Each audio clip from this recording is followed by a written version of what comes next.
Could you be missing out on a superpower you don't know about? No, I'm serious about this. Can you hear me out on this?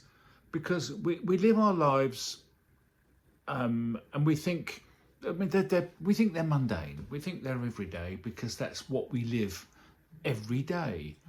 And we all think that, however exciting or not exciting your life is. I'd imagine even someone like Lewis Hamilton thinks that that's what his life is like because he spends his life going around hairpin bends at 200 miles an hour.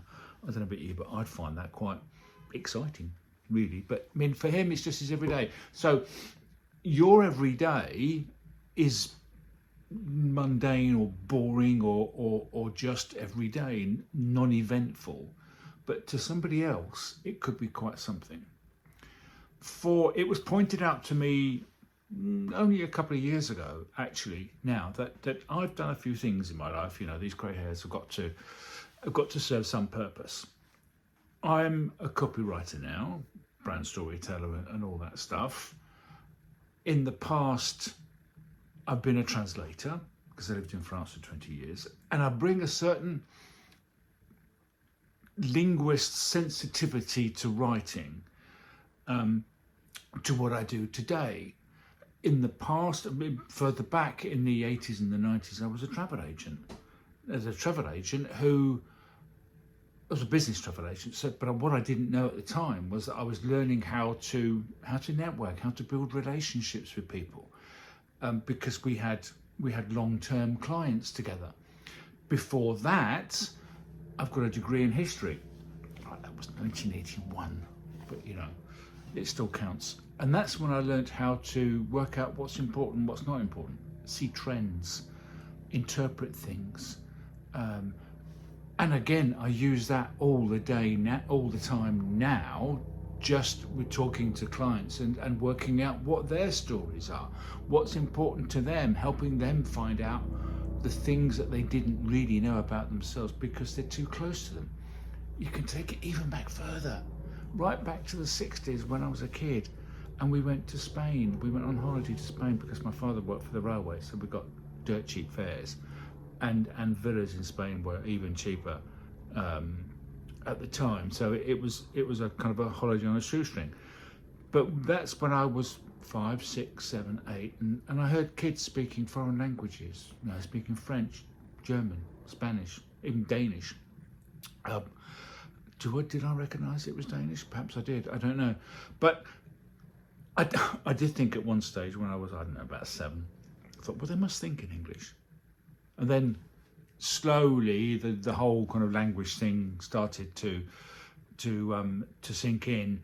And I started learning French when I was 8, which, believe you me, was quite revolutionary at the time.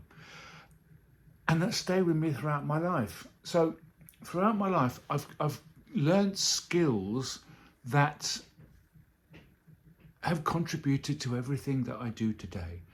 And you are the same. We've all got these things. Now, we don't necessarily know them. We don't necessarily realise them until it's pointed out to us. So here's an exercise you can do. You take a big sheet of paper, as big as you can find, or a spreadsheet, or a Trello board. That's my weapon of choice. And you divide your life basically up into 5-year chunks. And I'm including the time you were at school. I mean, school, you can take it as one big chunk. But school is when you learnt the most. Then divide it up into 5-year chunks, depending on how many you've got, because that'll obviously depend on how old you are. And start thinking about, what were you doing at that time? What did you learn? What did you take away from those things? What things are you doing now? What things could you pull into your work now? Or what things are the important things in your story? Where are the turning points? Where are the transformations? Because those are the kind of things that make stories. A story isn't a story if there's no transformation. It's just an anecdote. So I hope this has given you something to think about.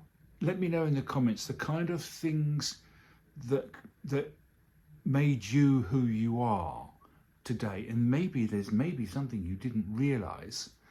And